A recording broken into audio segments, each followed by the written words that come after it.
اچھا اب دیکھیے، ہر وقت کوشش کریں کہ ایسے طریقہ کار کے اوپر عمل کریں جس سے ہمیشہ امام زمانہ علیہ السلام یاد رہیں۔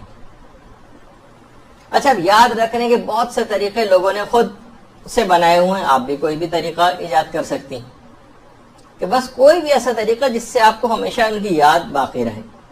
ایک صاحب کہتے ہیں کہ ایک دفعہ میں کسی شخص کے گھر گیا ان کی شادی کے بعد، تو دیکھا کہ ایک کمرے میں ایک بہت بڑا سا فریم انہوں نے لگایا ہوا ہے جو کہ بالکل خالی ہے اور اس میں کوئی تصویر نہیں۔ کوئی آج تک ایسا گھر نہیں ہوتا کہ جس کے اندر مثلا خالی فریم لگا ہوا ہو۔ پوچھا یہ کیا خالی تصویر، یعنی خالی فریم، اس میں کوئی تصویر نہیں؟ کہا ہاں میں اس میں امام زمانہ علیہ السلام کی تصویر لگانا چاہتا ہوں۔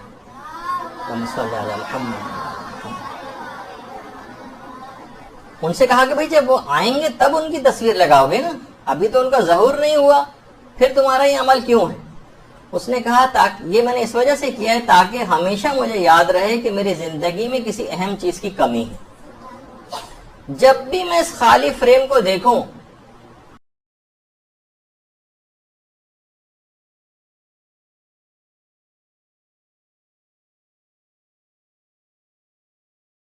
اپنی انگوٹھیوں میں اللہم عجل لولیک الفرج کندہ کرواتے ہیں۔ کوئی بھی ایسا طریقہ، کوئی بھی ایسی چیز کہ ہر شخص جب بھی اس کو دیکھے فوراً اس کو اپنے زمانے کے امام کی یاد آ جائے۔ جب آیت اللہ بہجت فرماتے تھے کہ اپنی ذرا سی حرکت جب بھی تم کرو اس وقت کہو یا صاحب الزمان، یا صاحب الزمان، اٹھتے بیٹھتے ہر وقت، ہر آن، ہر گھڑی، ہر وقت امام زمانہ کی یاد آپ کی زبانوں کے اوپر رہے۔ صبح جب اٹھو، آقا بہجت فرماتے تھے صبح اٹھنے کے بعد ادب سے کھڑے ہو کر دن کا آغاز امام زمانہ علیہ السلام پر سلام کے ذریعے کیا کرو، پھر ان سے مدد مانگا کرو، آقا امام آقا میری مدد فرمائی۔ اور فرماتے تھے رات کو سونے سے پہلے سینے پر ہاتھ رکھو اور اپنے زمانے کے امام کو سلام کیا کرو، اس کے بعد سویا کرو۔ اس طرح شب و روز اپنے اس محبوب حقیقی کی یاد میں بسر کیا کرو۔ اگر تم نے ایسا کیا، بہت اہم جملہ آقا بہجت نے فرمایا، اگر تم نے ایسا کیا جیسے کہ انہوں نے ابھی بتایا کہ صبح اٹھنے کے بعد ادب سے کھڑے ہو کر دن کا آغاز امام زمانہ پہ سلام سے کرو، ان سے مدد مانگو، رات کو سونے سے پہلے سینے پہ ہاتھ رکھ کے امام زمانہ کو سلام کر کے سو، اس طرح شب و روز اپنے اس محبوب حقیقی کی یاد میں بسر کرو۔ یاد رکھو اگر تم نے ایسا کیا تو جان لو کہ تمہاری زندگی میں شیطان کے لیے کوئی جگہ باقی نہیں رہے گی۔ جو ہر وقت اپنے زمانے کی امام کی اس طرح سے یاد میں کھویا رہے، ایسی برکتیں اور ایسی شیل اس کے اطراف میں آ جائے گی کہ شیطان کو اس کی زندگی میں قدم جمانے کا کہیں موقع نہیں مل سکے۔ یا صاحب الزمان۔ اچھا دیکھیں کہ امام کو صاحب الزمان یا صاحب الزمان کیوں کہتے ہیں؟ دیکھیں ہر شخص پر سین و سال کا تو اثر ہوتا ہے۔ کوئی شخص بچہ ہوتا ہے، پھر جوان ہوتا ہے، پھر بوڑھا ہوتا ہے، پھر مزید بوڑھا ہوتا ہے۔ آیت اللہ وحید خراسانی نے بڑی عجیب بات اس میں بتائی، کہا کہ دیکھیے امام مہدی امام زمانہ ہے، یعنی پورے زمانے کے امام ہیں، فقط اہل زمانہ کے امام نہیں ہیں، وہ زمانے کے امام ہیں۔ اس لیے کہ جو شخص خود زمانے کا امام ہو اس کو یہ زمانہ کیسے بوڑھا کر سکتا ہے؟ اہل زمانہ کے امام نہیں ہیں، زمانے کے امام ہیں، تو جو خود زمانے کا امام ہو اس کے اوپر یہ سین و سال اثر نہیں کرتے، اس پر یہ ٹائم وغیرہ جو ہے وہ اپنا اثر انداز نہیں ہوتا ہے۔ اسی بنا پر ان کو صاحب الزمان کہا جاتا ہے۔ افق حوضہ کے نام سے ایک ہفت روزہ میں نکلتا ہے، اس میں باقاعدہ آیت اللہ بہجت سے، اگرچہ آیت اللہ بہجت بہت واضح طور پر نہیں کہتے تھے کہ میری امام زمانہ سے براہ راست کوئی ملاقات ہوئی، اشاروں کرائیوں میں البتہ کہتے تھے یہ بات، کہتے تھے میں نے 40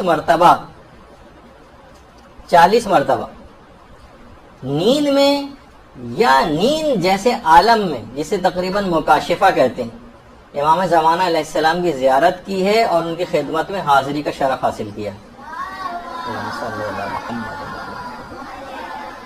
40 مرتبہ. اور فرماتے ہیں کہ 2 مرتبہ میں نے حضرت حجت کو ان کی اصل عمر میں دیکھا ہے، یعنی 1000 سال سے زائد عمر میں. باقاعدہ زمزم عرفان میں بھی یہ بات ہے کہ آیت اللہ بہجت فرماتے تھے کہ جو حضرت حجت کا سچا عاشق ہوتا ہے، خواہ وہ بیداری میں ان کو نہ دیکھ سکے، ان کی زیارت نہ کر سکے، لیکن پوری زندگی میں کم سے کم 1 مرتبہ خواب میں ضرور ان کو دیکھ لیتا ہے. بس ان کا ایک سچا عاشق ہونا ضروری. اور دوسرا، اس سے زیادہ اس کے اندر تڑپ بھی ہونا چاہیے امام زمانہ علیہ السلام کی زیارت کی. اگر کوئی تڑپ ہی نہیں ہے، کوئی شوق ہی نہیں ہے، کوئی ولولہ ہی نہیں ہے، دیکھنے میں کوئی انٹرسٹڈ ہی نہیں ہے، تو ظاہر ہے کہ اس کو پھر زیارت کا شرف نہیں ملے گا. جتنی تڑپ ہوگی اتنی ہی زیادہ اس کے امکانات ہوں گے کہ اس کو امام زمانہ علیہ السلام یا تو براہ راست دیکھ سکے ہو، یا کم سے کم 1 مرتبہ خواب کی حالت میں تو ضرور اس کو زیارت ہو جائے گی. اور وہ یہ بھی فرماتے تھے 1 مرتبہ میں نے خواب میں اس طرح سے زیارت کی تھی اور حضرت حجت کو دیکھا تھا کہ ان کی عمر 1000 سال تھی.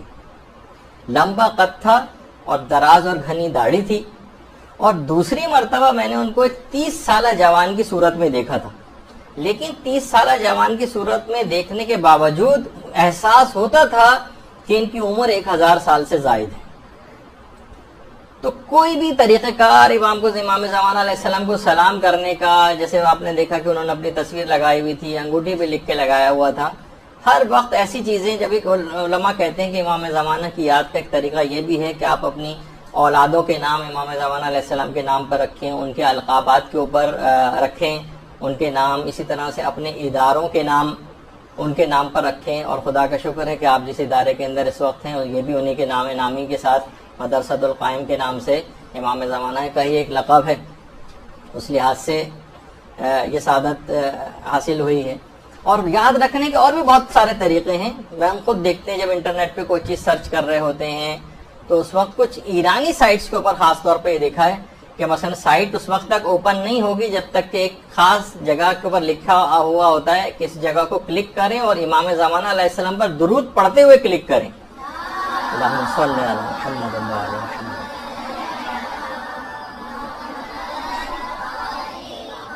اس کے بعد وہ سائٹ اوپن ہوتی، اس کے بعد وہ سائٹ کھلتی.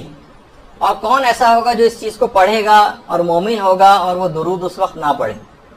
تو وہ اس کو کلک کرتے ہوئے درود پڑھتا ہے اور اس کے بعد وہ سائٹ کھل جاتی، پھر جہاں اسے چاہے وہ چلا جائے. تو اس طرح سے یاد دہانی کے لیے، ان کو یاد رکھنے کے لیے لوگوں نے مختلف طریقے بنائے ہوئے ہیں.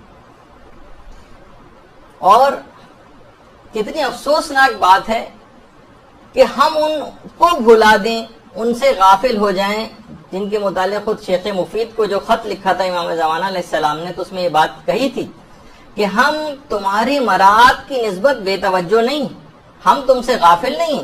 یعنی دوسرے الفاظ